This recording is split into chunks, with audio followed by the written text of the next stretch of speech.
This is the Planet Pulse Astrological Overview for March 2014. I'm Jeff Jower. And I'm Rick Levine. How did it get to be March already? That means spring is right around the corner, which is always a big astrological event in March. Well, February's short this year. Only 28 days. That's how we got to March.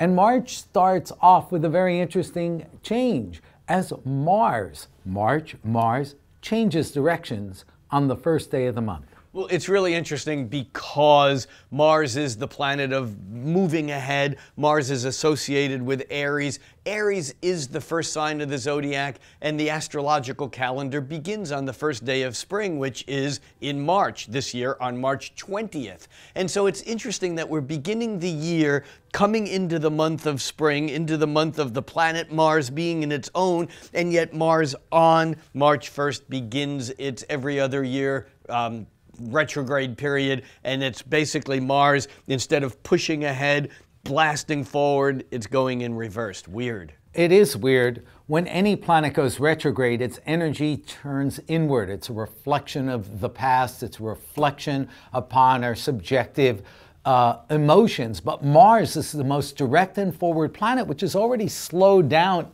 metaphorically, Rick, by the fact that it's in Libra, the sign of the diplomat. So you got this raw adrenaline energy of Mars. And we're saying, all right, you got to dress up nicely, you have to be polite, and now you have to do the moonwalk. It's a wild time. It is, and it's funny because it comes on the tail end of a couple of months of this backward energy. We had Venus going backward or retrograde through January. We had Mercury, the planet of communication, of intellect. It was doing its retrograde dance last month and has just recently, the end of February, turned direct again. And so it's almost like our love life, Venus, is ready, moving forward. Our communication is moving forward, and yet something is still saying, wait, you can't quite go there yet. Fortunately, every pattern has its purpose, and the purpose of Mars turning retrograde is not to turn the world backwards. It's really to give us more time to carefully balance and weigh our actions so that we're more socially responsible and more strategically successful. Well, and speaking of the social aspect of it, Venus, which had been retrograde and was forever, for months, in the sign of Capricorn, which is also held back a bit. It's stayed, it's structured, it's responsible. On March 5th, Venus blasts into Aquarius, and as such, it's like it frees up our love life. We can be weird. We can say what we want rather than what we're supposed to want. Yeah, it's nice to have the restraints of Venus and Capricorn behind us.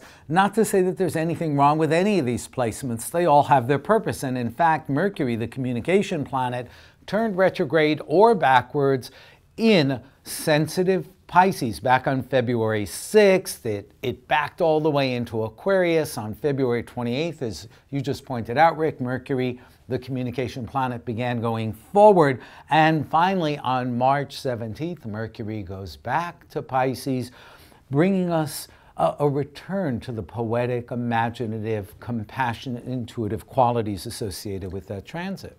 Doesn't it seem astrologically perfect that should happen on St. Patrick's Day? Well, Pisces is the sign of dreaming. It's the sign of drinking. Is what you're saying. It's about It's about dissolving reality, and in fact, you know, alcohol is a substance that dissolves reality.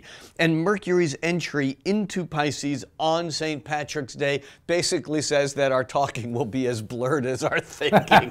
No, it really does mean, though, that it begins a period of time where our interactions and our communication, verbal analytic communication, is more plugged into the dreams. It's more plugged into our intuition, into our imagination. Yeah, and lastly, as you pointed out, the sun moves into Aries, the first sign of the zodiac, on the vernal equinox here in the Northern Hemisphere on March 20th. I want to be clear for those of you who are perhaps not so familiar with how astrology works. The signs of the zodiac are based upon the seasons and have been for over 2,000 years.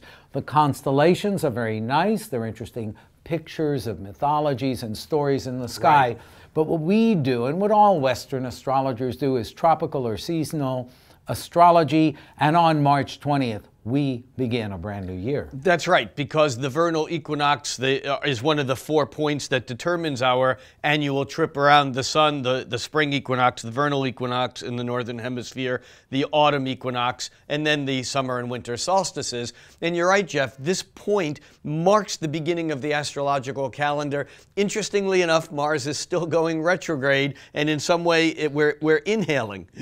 We're holding back. And yet, when the sun moves into Aries, all of a sudden, it's the new begins. We're ready for not the calendar new year, but the new year of experiential cycle that then will carry us through the rest of the spring.